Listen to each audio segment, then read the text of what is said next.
The most dangerous rescue, a snake's fate in the swarm. The rainforest was alive with the sounds of the wild, chirping insects, distant howls, and the rhythmic rustling of the wind through dense foliage. The setting sun cast a golden glow over the treetops as the rescue team's radio crackled to life. A distressed voice broke through the static. "Please, it's trapped, dying. There are millions of them. I've never seen anything like this." Captain Elias, the leader of the Wildlife Rescue Unit, snatched the radio from its holder. "Calm down. Who's trapped?" The farmer on the other end of the line was struggling to breathe. "A massive python. It slithered near an old hollow tree, but inside were bees, not normal bees. They swarmed. It's completely covered." Illis exchanged a tense glance with his team. They had rescued animals from poachers, pulled jaguars from poaching traps, even survived a wildfire once. But this was different. "We need to move. Now." Into the jungle.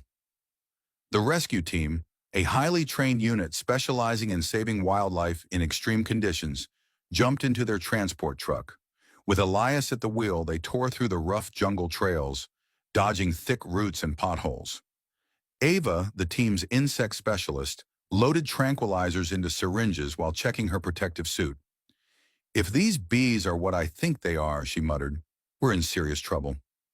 "Why?" asked Jake, their youngest member. Ava looked up. "Africanized bees. They're highly aggressive and attack in coordinated swarms. If we provoke them, they won't stop until the threat is eliminated." Silence fell over the group. "We won't be a threat," Elias said firmly.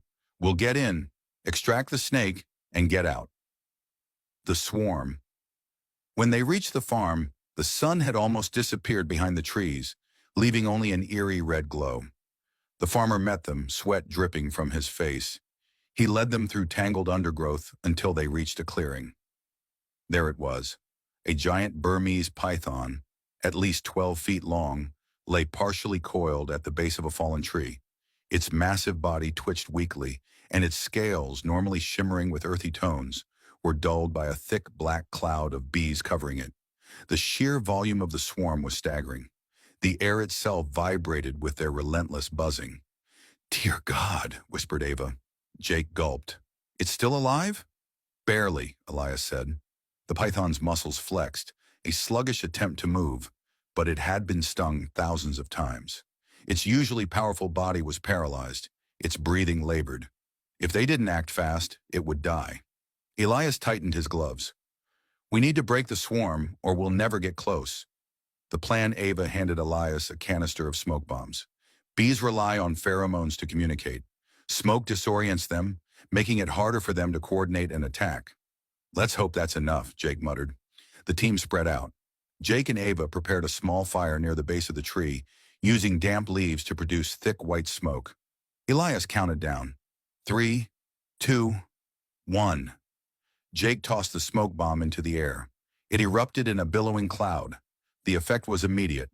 The bees hesitated, some scattering in confusion. Elias saw his opening. "Go! Now!"